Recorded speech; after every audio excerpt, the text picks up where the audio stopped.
to go ahead? Okay, sure. Do we have all the planning commission members here then? We have a quorum. Okay, it looks like. Are we expecting anybody else who's not here yet? Well, they should all be here, but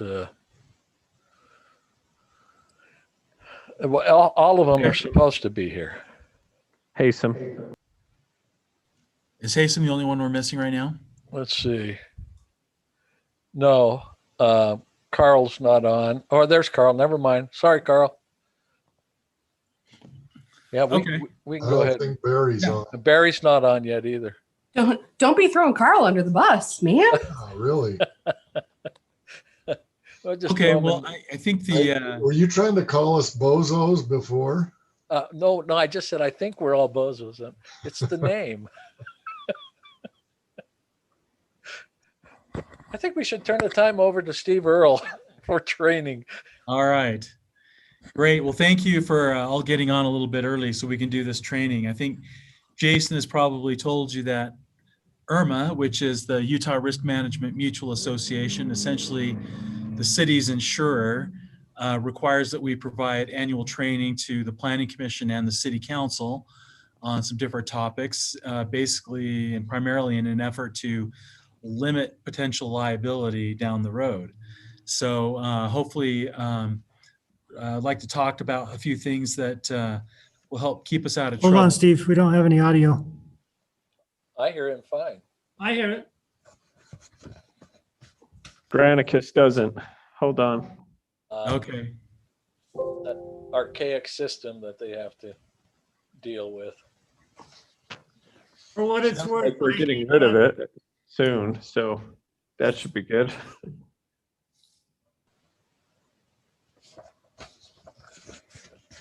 Okay, so you let me know when you're good. Well, Oh, Mickey, that was a softball, wasn't it? yes, it was, sir.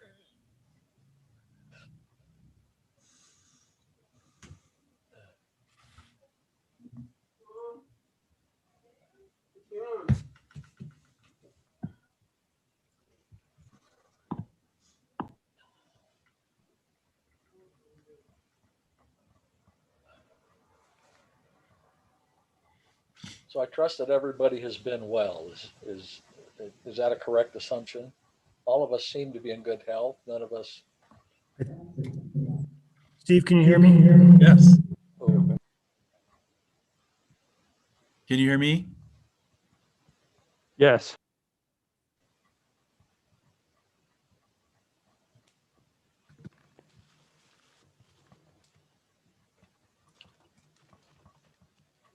I guess it's good that we get all of the technical difficulties finished before we begin the official 4:30 Planning Commission meeting.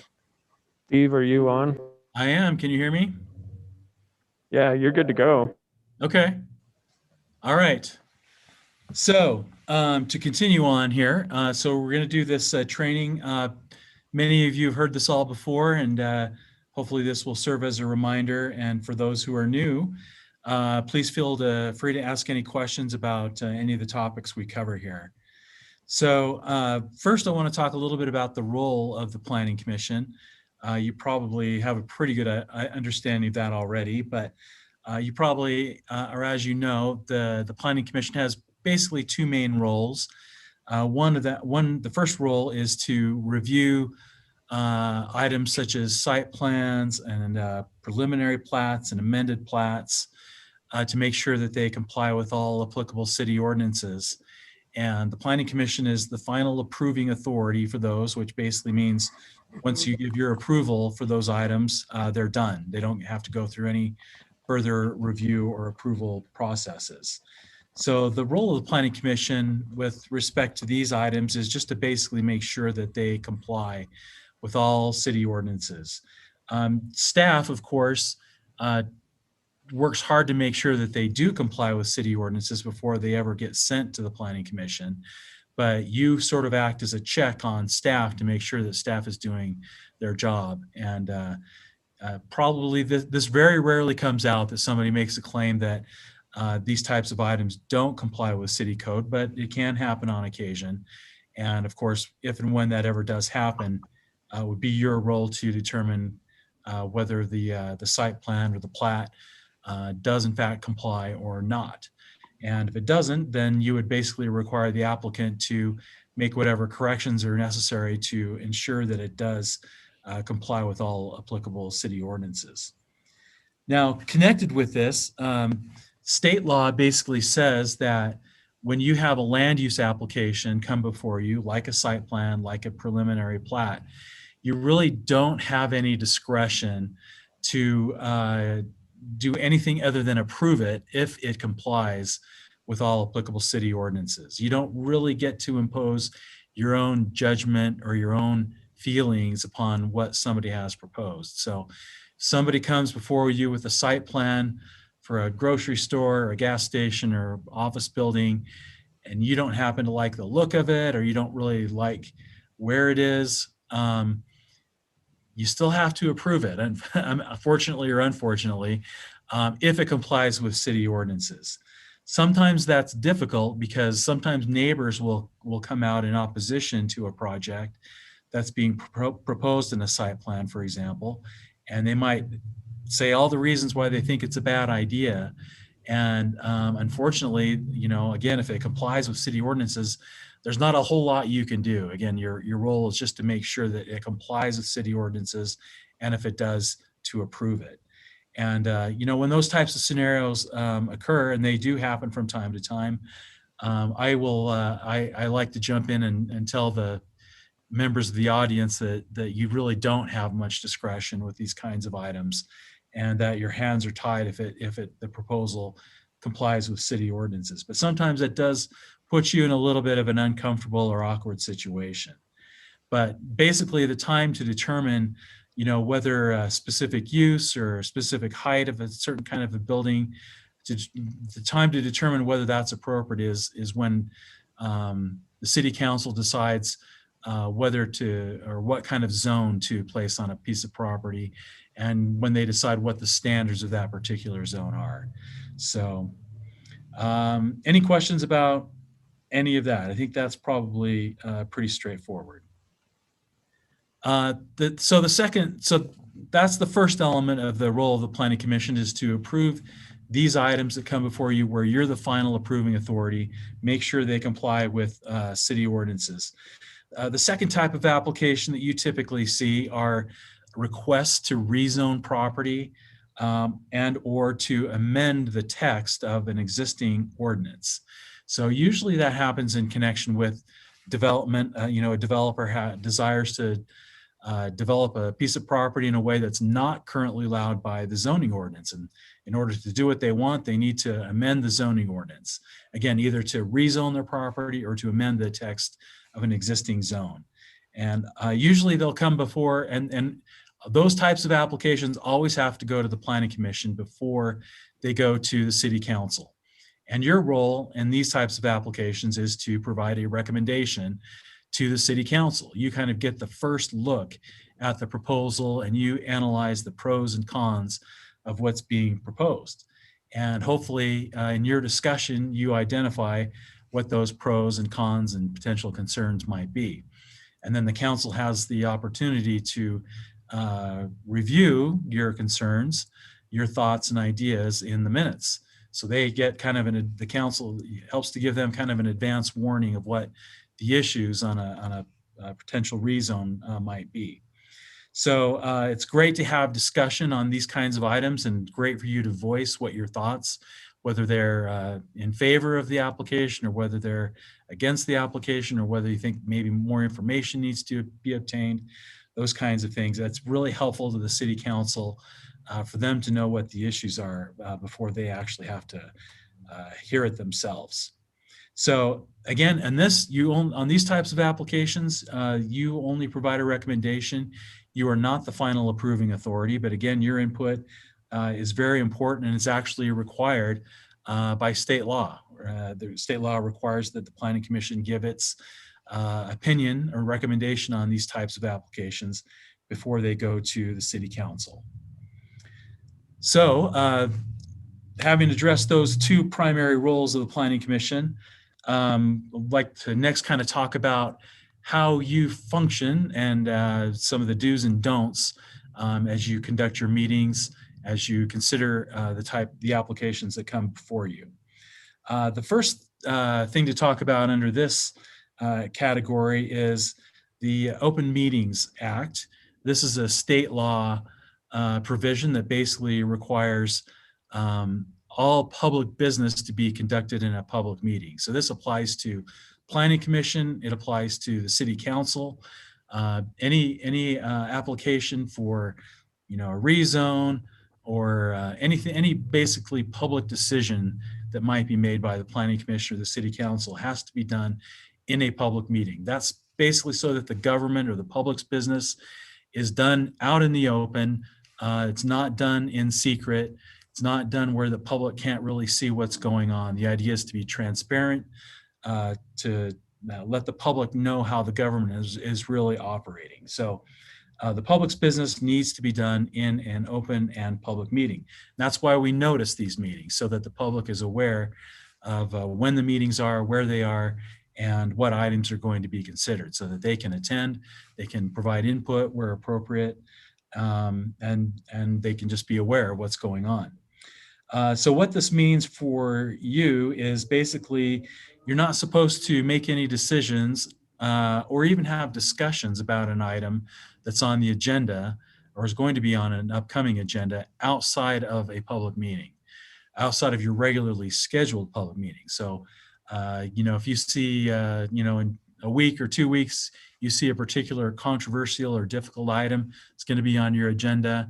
It's not appropriate for 4 of you to get together to talk about it before and kind of discuss how you might want to decide on that issue. That would be a violation of the Open Meetings Act. Potentially 2 of you could do that, but you can't have a quorum, which would be 4 members in this case, that get together to make decisions or even to discuss the item. Because again, public's business needs to be done in a public meeting. When we have often, especially in the pre-COVID area, had pre-meetings where we will discuss items. And those are typically an opportunity for Planning Commission members to gather information, to ask questions about a particular item, but not to actually decide the item. The item is only really to be decided in the formal official meeting and not the pre-meeting. And you really, when we start having these pre-meetings again, you want to just be careful not to express that, I'm going to vote this way, or I think you should vote that way. Again, those meetings are more intended for gathering information, asking questions, and then in the formal, regularly scheduled meetings, that's where you can start to voice your opinion on how you think the item ought to be decided. Now, what happens if you, can you get together for a Christmas party or, a summer social or something like that if you want to? The answer is yes, you can do that. There's no problem with having social gatherings with 4 or all 7 of you, even though that could potentially constitute a quorum. But as long as you're not discussing upcoming agenda items, that's perfectly fine. So if you bump into somebody at Summerfest, another Planning Commission member, or you happen to bump into 3 or 4 other Planning Commission members, perfectly fine, as long as you're not discussing upcoming agenda items. So with respect to one thing that's very helpful in your discussions, and this is particularly true when we have controversial or difficult items that come before you. It's very helpful when you make a motion to approve or deny an application to state your reasons why you're doing what you're doing. I think that helps the City Council members to know what your thought processes are. Hopefully, a lot of those thought processes are revealed in your discussion before it comes to a vote, but it's also helpful when you're making a motion to approve or deny an item to give your reasons and your thoughts for taking the action that you are. Finally, when you're in meetings, it's important, and this I'm sure goes without saying, and I've never really ever seen a problem with any of our planning commission members with this, but you want to just remember to, treat all sides with fairness, with respect and politeness and so on, whether that be the applicant, whether that be neighbors who are there and possibly in opposition to an application. People feel better, I think, about the process and are more willing to accept it if they feel, even if it goes against them, if they feel like they've been heard, number one, and also they've been treated with respect. So again, the Planning Commission here in Orem has always done a great job with that. And just a reminder, even though it's probably not needed, that's a good idea to continue going forward. Any questions about anything I've talked about so far? Okay, moving forward then. Next thing, I just want to talk a little bit about ethics. And basically, ethics as it concerns the Planning Commission members has to do with not using your position to further your own economic interest or to secure special privileges. So if you, sometimes items come before you where you might have, well, number one, the applicant for a request might be somebody you know, might be somebody you're related to, might be somebody you work for, or it also might involve a situation that directly impacts you in some way. So the city code basically says that if you have an item that comes before you that involves your own personal or financial interest, then you ought to recuse yourself from hearing or considering that item. So for example, if somebody that's closely related to you, say a spouse or a child or a parent, makes an application to rezone property in the city, that's probably a close enough connection that it's a personal interest. You probably ought to recuse yourself. The whole theory or concept behind that is that whoever makes an application should be the item should be heard before an impartial and unbiased tribunal. So if you have a bias one way or the other, you probably ought to recuse yourself. And again, when we're talking about a personal interest, usually involves a close relative. If it's your second cousin that's applying to rezone a parcel property, you probably don't need to recuse yourself unless you have a really close relationship with that person, which you feel would not make it possible for you to consider the application in an unbiased manner. If it's a close personal friend, kind of the same rule or thought would apply. If it's a friend that's so close that you don't feel like you can really, consider it impartially, then it's probably a good idea to recuse yourself. If it's just a neighbor that you see, once a week or something like that, but you're not good buddies or anything, you don't necessarily, again, have to recuse yourself unless you feel like that relationship would prevent you from hearing the item in an unbiased manner. Sometimes you might have a zoning application, for example, that might have some impact on you directly. If the application has an impact on you that's different than it does on a kind of a more general swath of the citizenry of Orem, then you probably should recuse yourself. But if it doesn't, then you don't. And to maybe give you an example, let's say that somebody comes in with an application to modify a standard in the R8 zone. Let's say they want to they're proposing to decrease the front yard setback from 25 feet to 20 feet. Probably most of you live in an R8 zone, so that might affect all of you. Might make it easier for you to make an addition to your home or something like that. But something that has that broad of an application does not require you to recuse yourself, because that affects the citizens of Orem in a general way, and it doesn't affect you as planning commissioners in a way that differs from the population at large. On the other hand, if somebody, comes in and say you live in a PD zone, which is typically a planned development zone that applies to a small area of property, and they want to modify those standards that would benefit you or hurt you in some way. Again, that's maybe a situation where you would need to recuse yourself because it's impacting you in a way that's more specific than it would apply to the general public. Does that make sense to everyone? Any questions on that? Okay. What if this has happened before? What if your employer happens to make an application?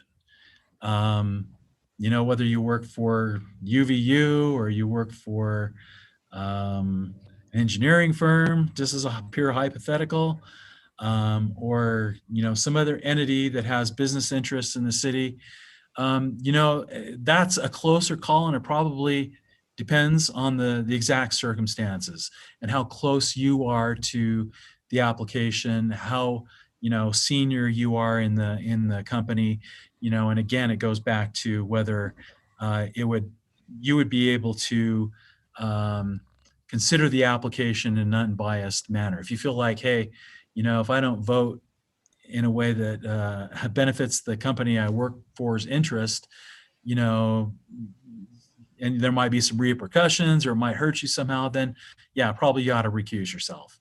If you don't think that it is going to have that kind of influence on you, then probably don't need to recuse yourself. But it's really, that's kind of on a case-by-case basis. And with respect to all of these things, I would simply say, if there's really any question or any doubt, come talk to me, and I'm happy to go over the specific circumstances and discuss with you whether it's appropriate for you to recuse yourself in that situation or not. And if you do need to recuse yourself, all you need to do basically is just let the Planning Commission chair know in advance that you've got this potential conflict and that you need to recuse yourself. So basically, you can stay in the Planning Commission meeting, consider all of the other items except for the one that you have the conflict on.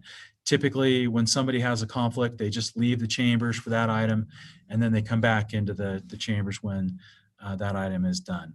Or I guess when in the Zoom area, you would probably just leave Zoom and come back to Zoom when that item is over. Okay. One other thing is sometimes, and this actually applies to Planning Commission members, City Council members, and city employees as well.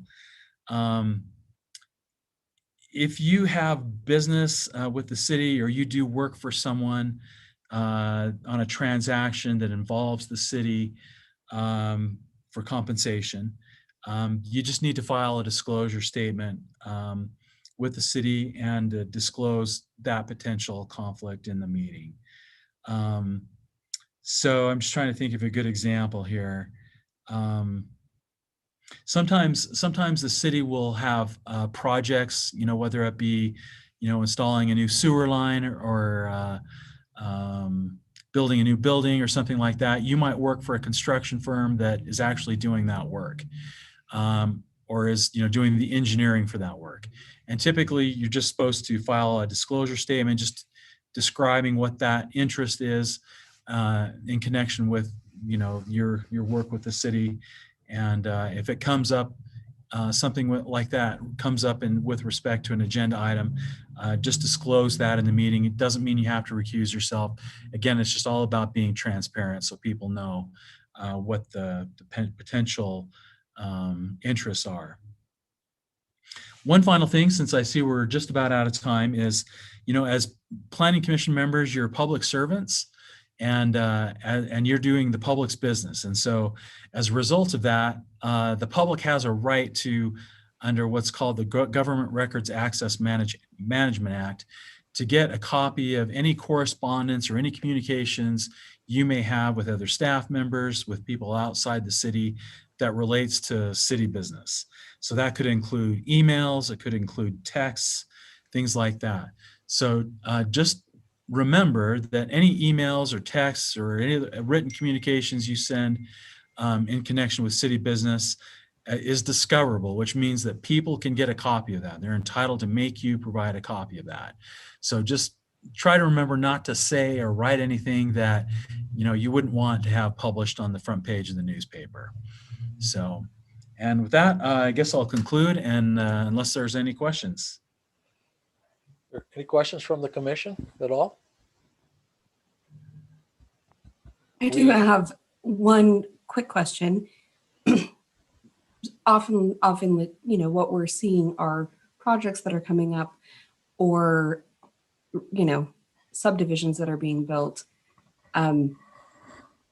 Obviously, as a realtor, that is my business, and I would obviously not contact them in an attempt to try to list something.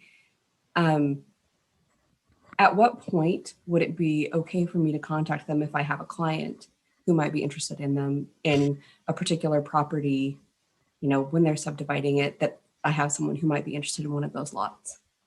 I think after the item is approved, you're fine. Yeah. So if a plat comes through, or yeah, if it comes through and well, actually, typically with a preliminary plat, you still don't have lots that can be sold. Typically, they can only be sold after you've got a final plat, right? Right. So, but you know, if you want to contact the developer in advance, I think it's fine once it's gone through the public process and it's been approved, because, you know, any member of the public has access to that same information that you have. So I don't think that gives you an unfair advantage in that situation. Okay, awesome. I just wanted to make sure I wasn't Now, I wasn't going to step into gray area. Yeah, no, I think I would be. Yeah, no, I think that's probably a safe harbor. Okay, awesome. Thanks. All right. Well, thank you, Steve. We really appreciate you. We appreciate what you do. We appreciate you're always there and available for any questions that we might have too. Absolutely. Feel free to contact me individually anytime if you have questions about any of this. I'm happy to talk to you. All right. Thanks. Thanks so much. Well, it's the appointed hour. And before we officially begin with the invocation, we have a few housekeeping matters that need to be taken care of. First, to assure that we have a quorum.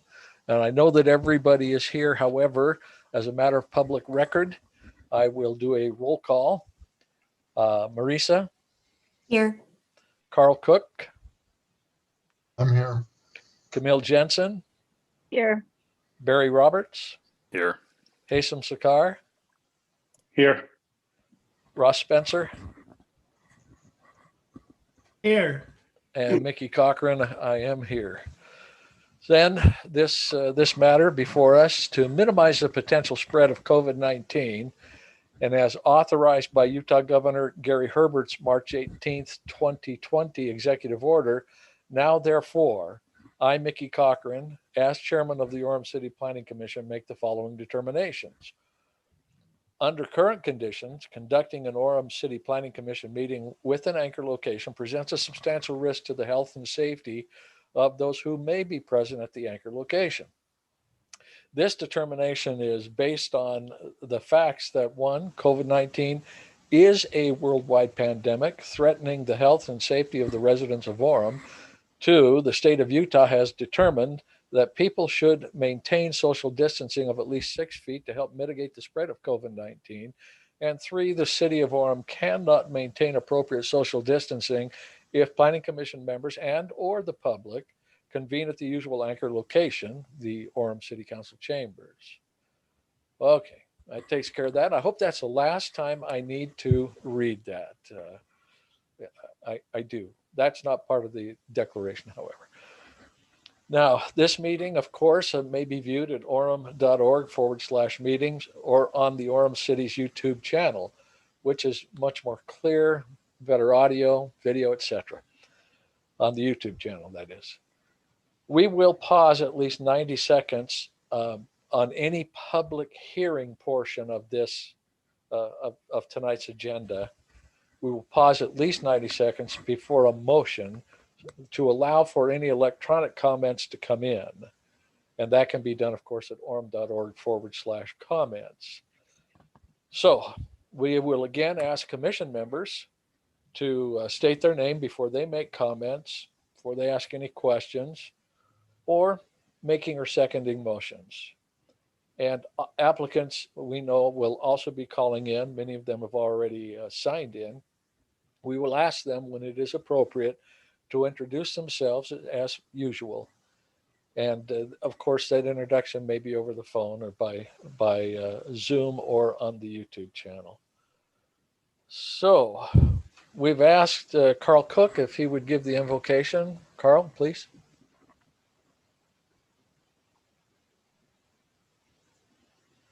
Our Father in heaven, we are grateful to come together here this afternoon in this Planning Commission meeting for the city of Orem. We are grateful to be residents of this city. We love our city, and we're thankful for those who are striving to improve it and to do good things here. We pray that that will bless us as we are together today, that we'll be able to understand those items that are before us, that we'll be able to deliberate appropriately. And we pray for those who will be participating in any way, that our discussion will be civil and appropriate, and we'll be able to come to an appropriate conclusion on each of these items. We thank thee for thy goodness and pray again that thy spirit will direct us in the name of Jesus Christ. Amen. Amen. Thank you, Carl. We also wish to acknowledge and express our gratitude for the city staff. And that's everybody on the staff. There are so many who work for the city for the betterment of our community. And they are diligent, they are thorough, and it is a pleasure to work with them and to get to know them. And for those who serve on our city council who also have concern for the welfare of the city. And we're grateful for that, for them. And we'll proceed now, I think, without any further ado, with item 3.1. Please. Cheryl, you're doing that, right? I am. Okay. All right. Item 3.1 is a bond extension request. This is to approve a one-time, one-year extension for installing the required improvements on the residential building lot for Glendale Plat R to May 29th, 2022. Now, this is the location. And this is the plat. So when you approve a preliminary plat, it's over for you as a planning commission, but for the applicant, they still have a lot of work to do. They have 1 year to record their plat. And in this case, Mr. Karchner did record his plat on May 29th of 2020. And then he has another year he also pays a bond for sewer, water, storm drain, whatever kind of improvements are required for his particular situation. And then he may also have a pre-construction meeting. So he has a lot of things to do. But that preliminary plat, he has 1 year or 12 months to pay those bonds and fees and get those improvements installed. In this case, they're not ready to begin the construction of their home, and they're not ready to do the improvements on their lot. So they are asking for a 1 year extension to May 29th of 2022. And staff recommends that the Planning Commission approve this one-time extension. Do you have any questions for me? Commission members?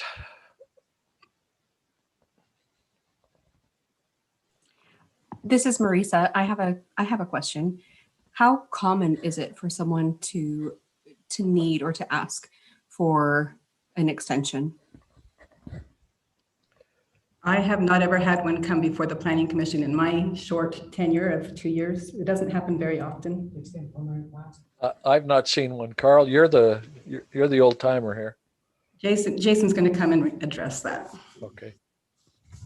Yeah, I haven't seen one either. We've had several want to extend their preliminary plat, but not improvement. So it's very uncommon, but it is written in the ordinance that they can request, and the Planning Commission can grant a 1 year extension, but that would be it. After the 1 year, they need to put them in, or we would foreclose on the bond. So if they don't, if we grant the extension, they have 1 year to finish it. If they don't, within that year's period, they have to reapply for a bond, or They'd have to start the whole process over again, start with their preliminary plat, go with their final plat, pay out their, do all that. Because this plat is already recorded, there is Yes. no extension on that. They just need to do it. Otherwise, the city would have the right to foreclose, take that money and get a contractor ourselves and install the improvements. So this is an extension for them because they're not quite ready, but they only have a one-time extension. They can't perpetuate that for years. It's one time, or the city has the right, and I don't know if that we necessarily would, but the city could foreclose and use the money to do the improvements.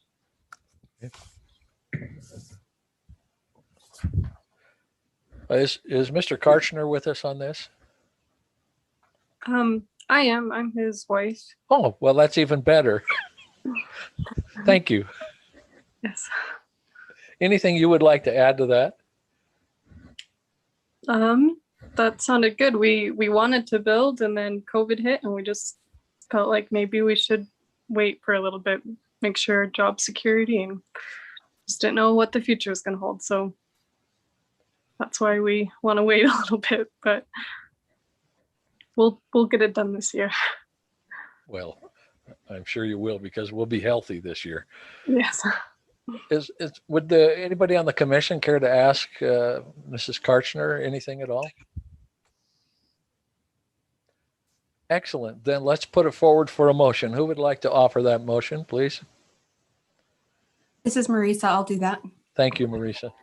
I'd like to make a motion to approve a one-year extension for installing the required improvements on the residential building lot for Glendale Plat R to May 29th, 2022, located at 1745 South Glendale Drive in the R8 zone. This is Mickey. I'll second that motion. Let's move it to the commission now for a vote. Marisa, Aye. Carl, Aye. Camille, Aye. Barry, Aye. Haysom, Aye. Ross, Aye. and Mickey is an aye. That's unanimous. Thank you, Mrs. Karchner, for being here. We appreciate that greatly. Thank you. It passes unanimously. And now you guys can get to work. Thank you. Item 3.2, please. All right, item 3.2, the applicant is requesting the Planning Commission amend sections of the Orem City Code pertaining to roofing materials on buildings in the PD 22 zone. They can hear us. This particular location has been before you several times in the last few months, so you're probably very familiar with it. This is what they're proposing to do, is to add 3-tab architectural style asphalt shingles on a roof pitch of 412. Currently, it has to be 312 or less, I believe. And otherwise, they have to use tile. This is a moderate income housing, and they think the tile is too expensive for this particular project. So he would like to use the less expensive option of using the asphalt shingles. And I don't think there's anything else to add to that. Does anyone have any questions for me? Commission? We could add, who's representing the builder on this? Is Bruce, are you on with us? Yeah, it says Roger Dudley, but I'm at Roger's office because he and I are both technically not very tech savvy, so we have to get one of his employees to get us on. Then here we are. He's hiding over there, and I'm here. Do you have anything you'd like to add to that? Well, when you get to 4 stories, if you went back to if you go back to one of those slides showing the building, you really can't see the roof from the ground if you're standing next to it. In phase 1, we had asphalt shingles. The city let us have it, or they didn't know that we were doing it. I don't know which one. I'm not throwing anyone under the bus, but it is an affordable housing. We're trying to keep it affordable, and tile roofs. I mean, I love tile roofs, but being at 4 stories, you can't appreciate it. It's not going to help any aesthetic value. And so that's why I'm before you. Yeah, so this is Ross. That was my question. Is this just an aesthetic issue? What the roof looks like if it has a pitch more than 312? In the Yeah, PD, well, do you want me to answer that or? Well, I'd like the city to answer that. Oh, Yeah, but so in the PD 22 zone, they wanted to have an Italian village type look, which did not include asphalt shingles. It was tile. So every building, including Winco, and all the residents except for this particular phase 1, have all tile roofs if the pitch is 312 or less. It's just the PD zone. That's their particular way that they want to be, that they want to look. Well, Like an Italian I village. have a Jason? question. Yeah. Cheryl. So now that they have the asphalt shingle on, which is against code per se,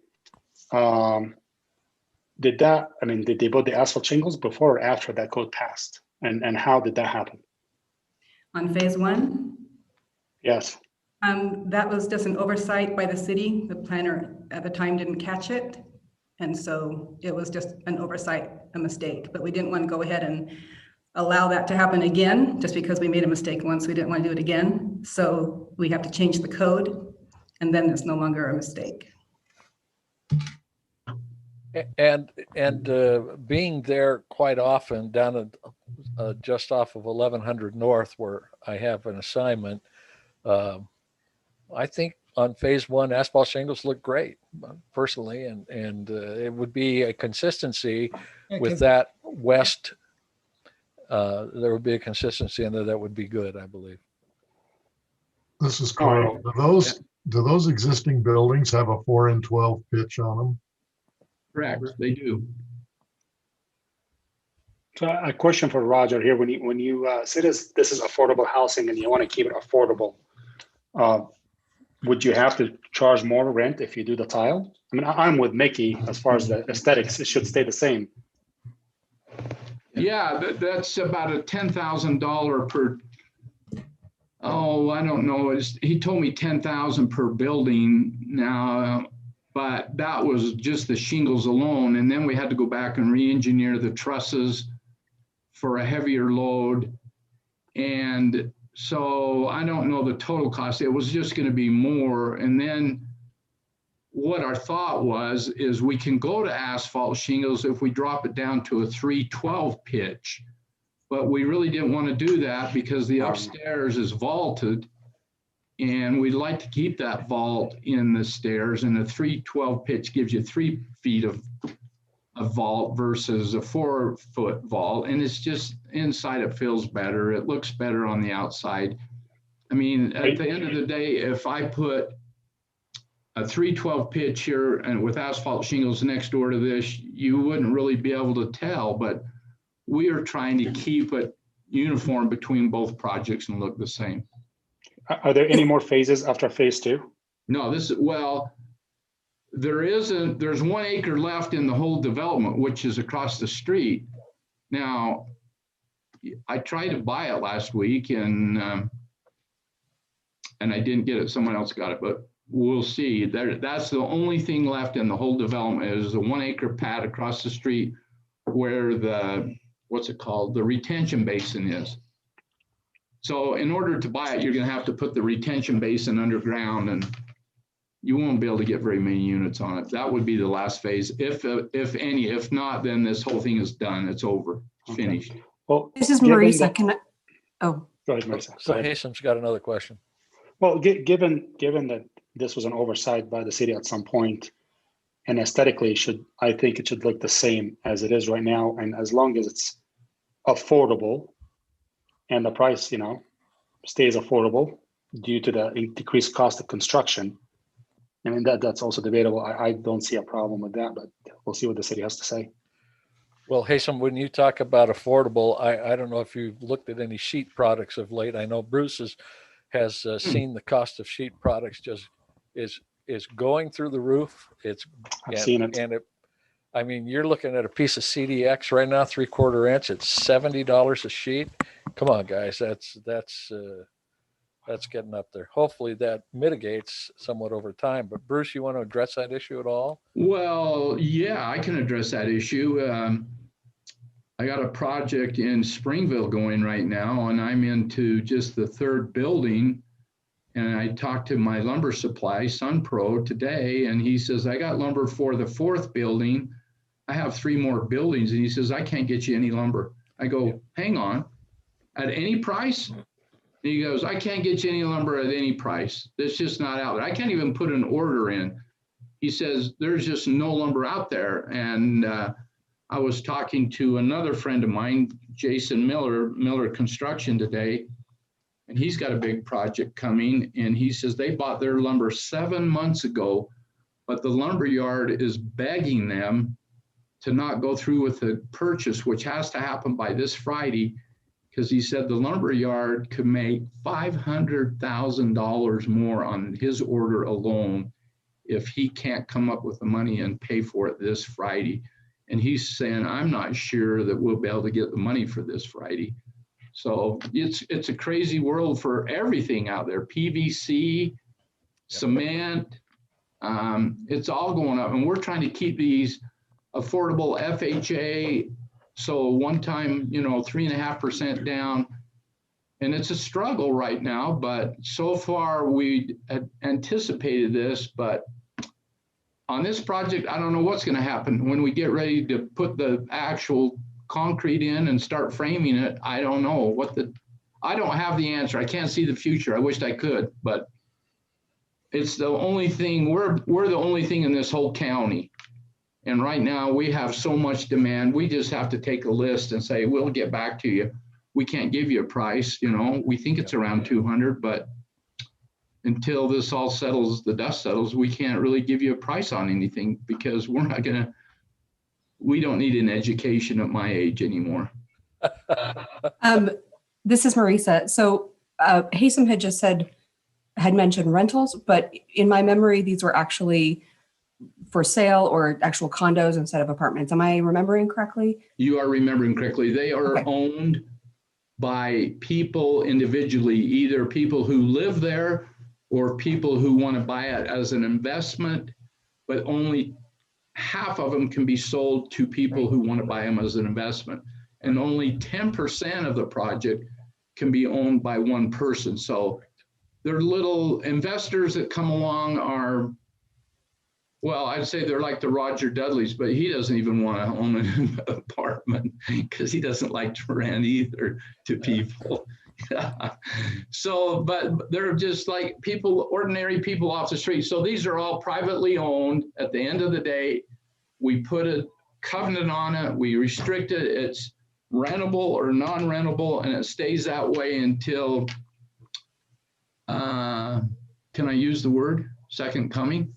Yeah, you can use that. Okay. I'm looking forward to it, by the way. Well, Now, me too. I got a titanium knee. So Bruce, Yes. are you planning to go, you're going to stick build, are you going to go the full 5 stories on your 4 stick? stories? Yeah, we're going to go the full 4 stories. Okay, you're not going to do 5. No, they're not 5. They're only 4. Okay. 2, 3, 4. Aren't they only 4? There's only 4 right here Yeah. on phase 1, but Phase 2 is only 4 too. That's a code. We can't go higher than 4 unless we go to elevators, and that's another expense that we don't want to the do. elevators is a big one. Yeah. Yeah. And they're about $100K per. So. Well, and it's the maintenance too, because we're trying to keep these the PUD, the HOA, the homeowners fees down so that these folks can afford it. We're like $108 a month right now. Okay. Any other questions from the commission for? Yeah, this is There's Ross. no I have a amendment. question. Sure, Russ. We're not doing a one-time exception here. We're changing the ordinance, right? Yes. So the buildings all over Orem in the future, as long as they're this tall, can. No. PD 22 zone. It's in the PD 22. The PD, oh, is this the only PD 20 zone there is? Yes. PD 22 zone. I think this is the only place you have it. All right, that's good. Yeah. And it's specific in the ordinance itself. It says in the PD 22 zone. So, Okay. yeah. Yeah. Anything else from, this is a public hearing.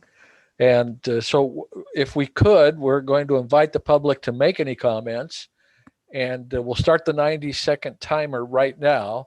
as we continue our discussion during that 90 seconds, if there is any.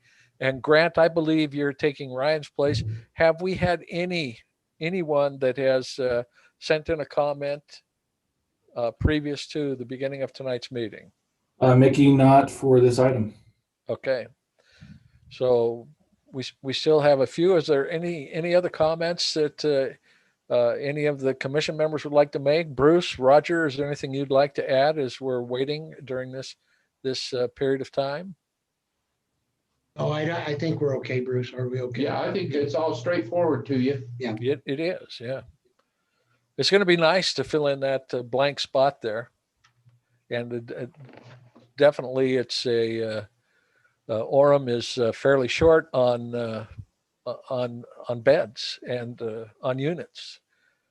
It's crazy is what it is. Yes, it is. I remember in 2008, when I thought it was crazy, that was crazy in a different way, but it's crazy today. There's just so many people coming into this community, and they're making the price go just out of sight. They are. I will second that. As a realtor, it is very hard to find inventory for my buyers. Yes. What was the 90 seconds, Mickey? 90 seconds is up. Grant, have we had anything that has come in? No comments have come in. No comments have come in. So we will close the public hearing portion of this item, and we'll turn it back to the commission for a motion. Any of you feel free. This is Ross. I'll make the motion. I move that the Planning Commission forward a positive recommendation to the City Council to amend sections 22-11-35L2E of the Orem City Code pertaining to roofing materials on buildings in the PD 22 zone. We've had a motion by Ross. Do I have a second, please? This is Barry. I second. Barry jumped in. Thank you, Barry. Barry, a second. We have the motion and a second. I'll now turn it for the vote. Marisa? Aye. Carl? Aye. Camille? Aye. Barry? Aye. Asam? Aye. Ross? Aye. And Mickey, aye. It's unanimous in the affirmative. Let's get building. And I'm I too. Oh, you're aye also. Wait a minute. There's only 7 of us. Now we have 8 ayes. Oh, Sure you do. I didn't. I realized I couldn't vote. Okay, I can't vote. Sorry. Thank you. Thanks, Bruce. Appreciate it. Thanks, Roger. Okay. Thanks. All right. Item 3.3.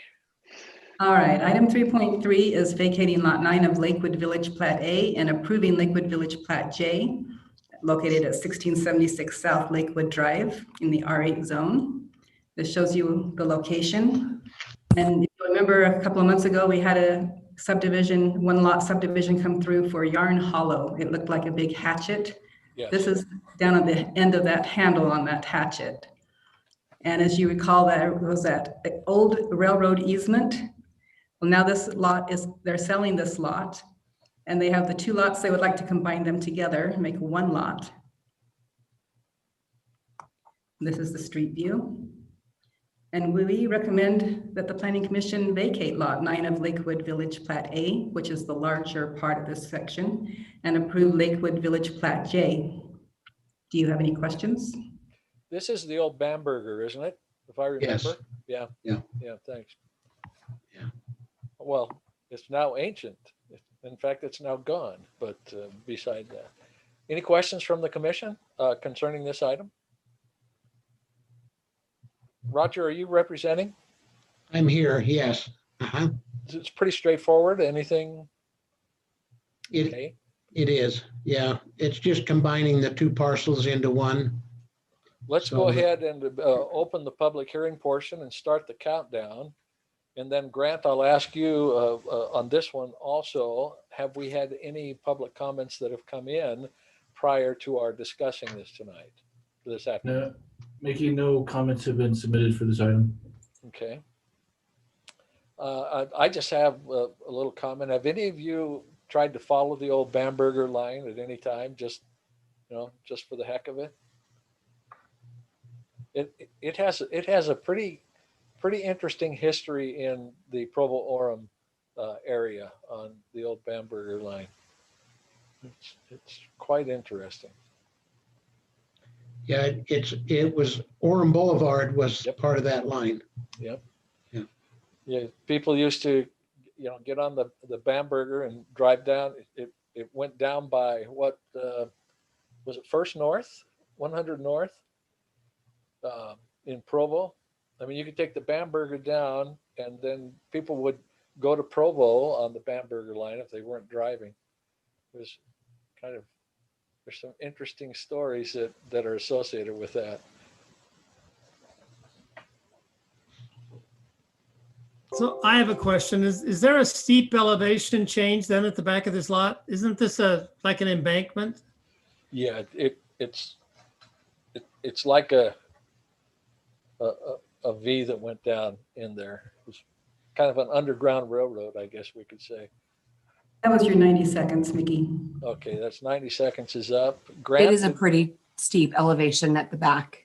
I went and drove past it, and it is pretty steep. it is. It's a goodly. You could jump on the top of the train. What? Not that anybody ever did that. I didn't. I wasn't here when it was running. So we've had no public comments on this particular item 3.3. So we will go ahead and close the public hearing portion of this and turn it back to the commission for a motion. This is Carl. I can do that. Thank you, sir. I move that the Planning Commission vacate Lot 9 of Lakewood Village Plat A and approve Lakewood Village Plat J located at 1676 South Lakewood Drive in the R8 zone. A second, please. This is Marisa. I'll second. Thank you, Marisa. Then let's turn it for the vote. Marisa, Aye. Carl, Aye. Camille, Aye. Barry, Aye. Haysom, Aye. Ross, Aye. Mickey, aye.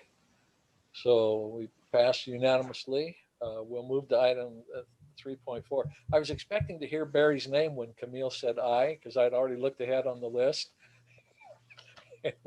Sorry. Do you want me to say it next time? Yeah, that'd be fine, Barry. No.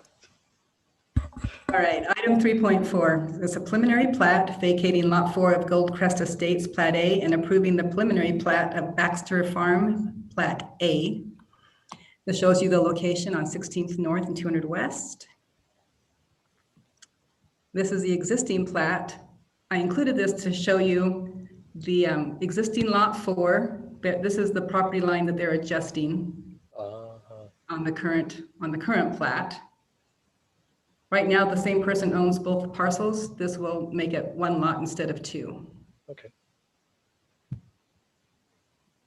And I can't get my screen to work. I shouldn't have blown it up. There are some days we want to blow everything up, but That worked. Okay, we got it. We're going on now. This is the preliminary plat. Shows the 4 buildable lots that will be new. Where the 4 lots are is currently a lot of record. These will make them so they're platted lots. And then you see Lot 5 with the new property line between them and Lot 4. This is the plat. They are not vacating any of the easements from the old property lines. They will remain. This is also a view of the ditch. They needed, on your staff report, you noticed that there was a condition to receive a letter from the irrigation company to vacate this ditch on these lots 1 and 2. And we did receive that letter yesterday. So that is no longer a condition of approval as we have received the letter from them. So they will abandon that ditch on lots 1 and 2. This is a street view from 200 West and 1560 North, looking north. And staff recommends the Planning Commission vacate Lot 4 of Goldcrest Estates Plat A and approve the preliminary plat of Baxter Farm Plat A. Do you have any questions for me? This is Marisa. Kind of as a just more curiosity than anything, the lot that is directly on 1600 West or 1600 North, are they planning to face that east, or will that actually face 1600 North? No, on the plat, it specifically says, and it's in the black box on lot 1, you can't read it very well probably, Okay. but they'll have no access to 1600 North. They will have to access off 200 West. Okay, that was my only concern.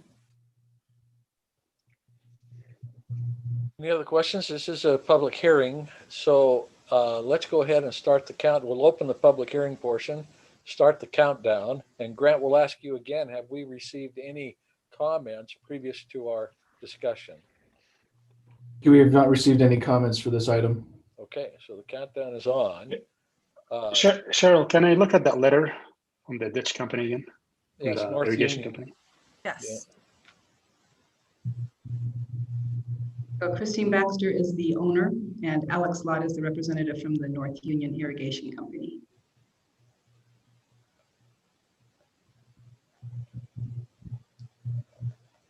Okay. I'm just looking at the bottom of the footers and Yeah, they just used a generic letterhead because they didn't have anything else. those letters don't require to be notarized. No.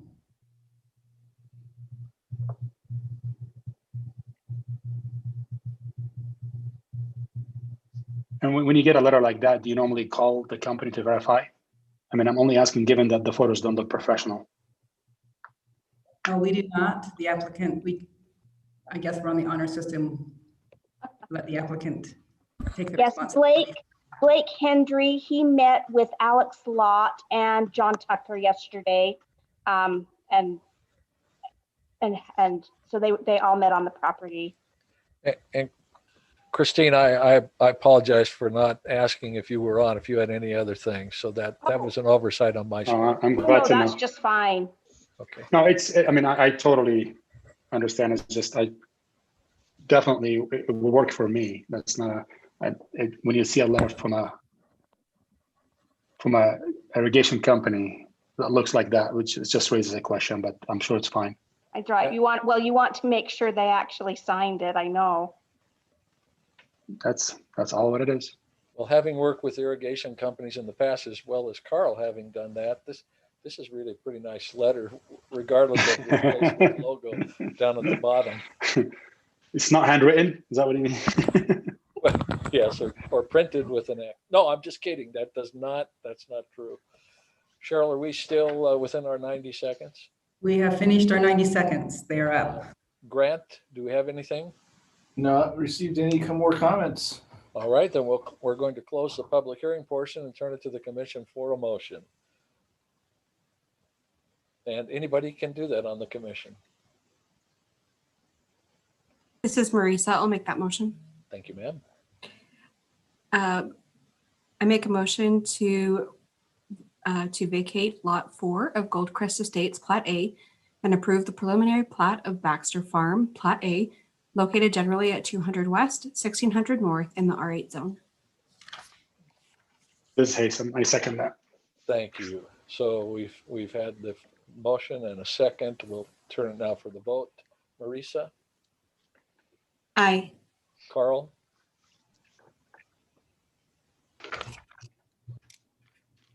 did you go away? No, I'm here. Yeah, aye or nay? I'm an aye. Thank you, sir. Camille, Aye. Barry, Aye. Haysom, Aye. Ross, Aye. and Mickey, aye. Thank you, Christine. Thanks, Oh. Blake. Thank you so much. Blake had to get on a plane for Hawaii. Tough duty. Then he is not forgiven. Thank you. All right. We have our next item, which is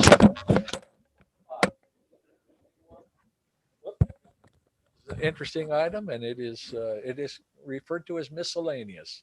So please, Jason. Thanks, Mickey. Members of the commission, this is a unique opportunity to review the first request that we have for the facility and street naming policy. The city council approved a policy last May 2020.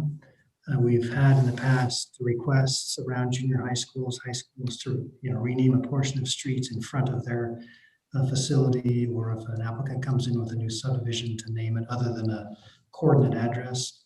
So we wanted to clarify the requirements for naming streets and also naming facilities. We have obviously some new facilities being finished, and we just wanted to make sure that the public and the city had a policy that and how they proceed in naming or renaming facilities going forward in the future.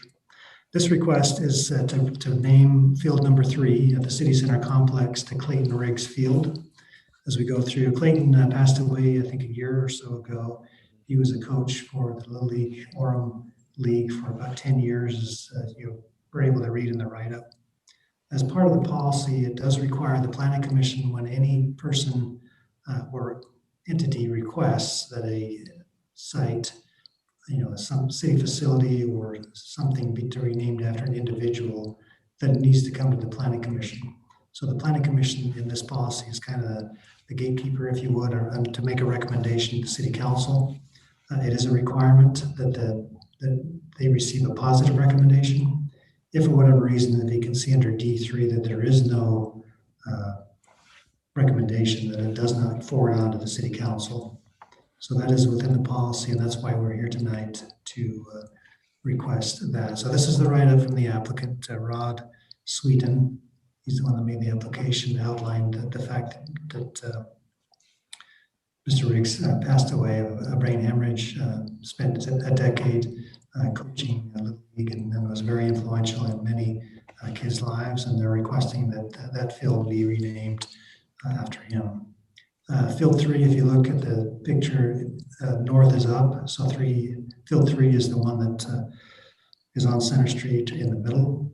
And you can see the picture to the left shows the actual diamond itself. What they're proposing on the next slide, the field next to it to the east, you can see Linda Pope Field.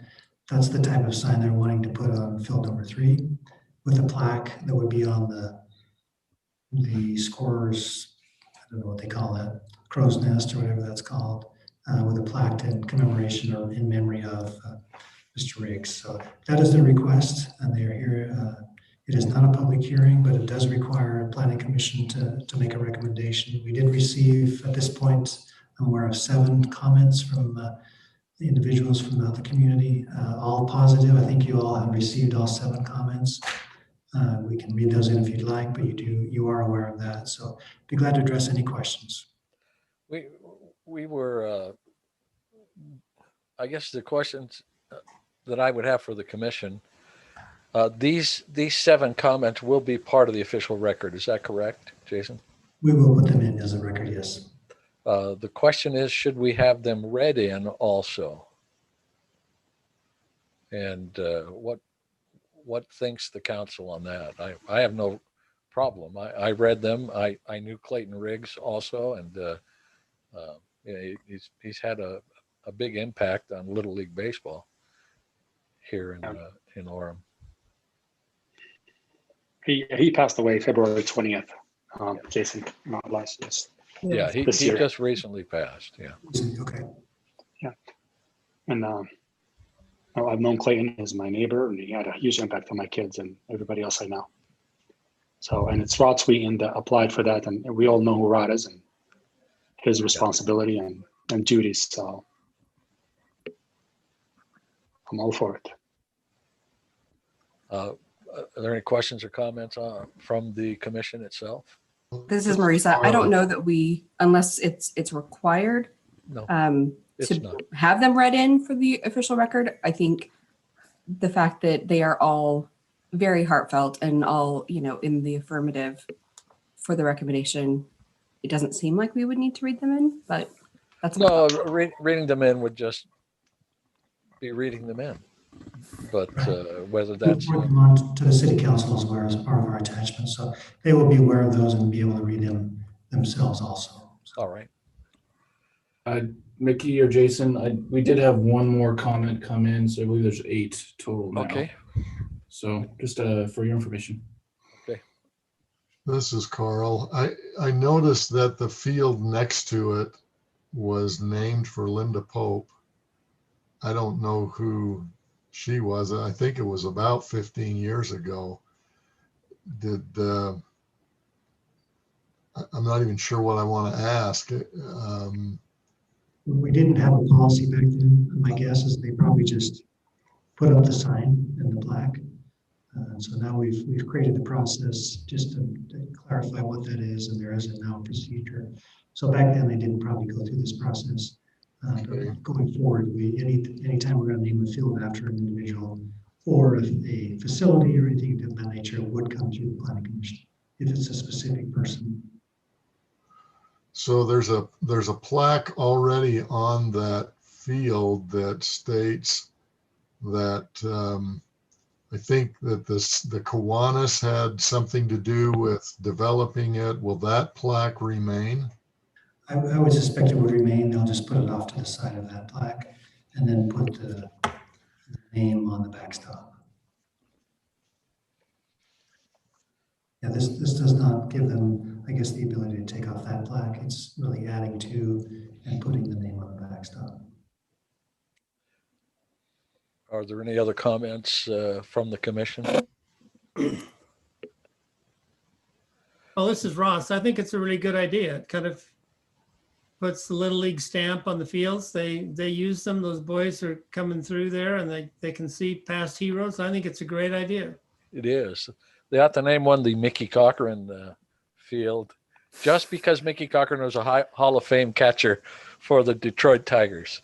Yeah, you could name one for me too, for being picked last in every baseball team that was ever made up that I was in. No, I don't think so. Haysom, would you like to make the motion on this, please? I'd love to make the motion, please. Thanks. Would you get the page to the motion? Okay, yes, please. We would forward positive recommendation. Yep, I'd like to move forward with positive recommendation. The planning commission considered the recommendation of the city council regarding their request to change field 3 to Clayton Riggs Field. This is Barry. I second. Then for the vote from the commission, Marisa, Aye. Carl, Aye. Camille, Aye. Barry, Aye. Haysom, Aye. Ross, Aye. and Mickey, aye. That's a good move.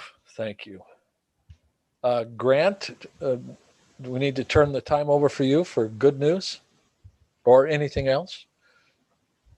I'm glad that I didn't have to read the comments, and though they are very heartfelt and Oh, my goodness. very touching. Yes. In Ryan's absence, I do not have any news, so Okay. I can't fill his shoes, I would say. Okay, so we'll have to wait till the next one, I guess, on 24th. So let's go then to item 4.1 on the minutes review and approval.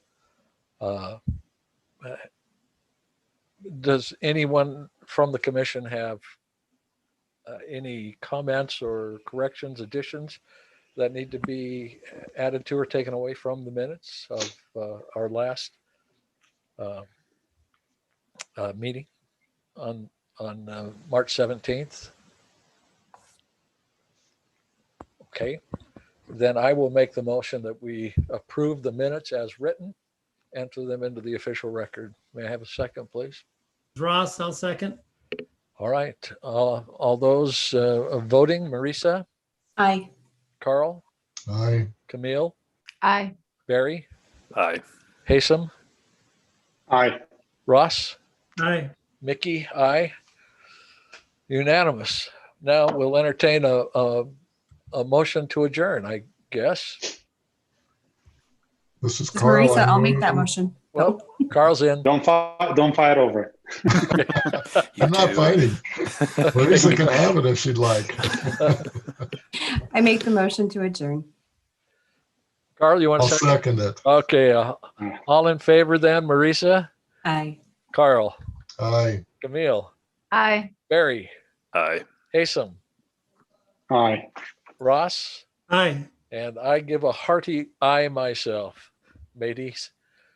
So until April 24th or April 21st, excuse me, Yeah. 2021. We'll see you then if we don't see you previous.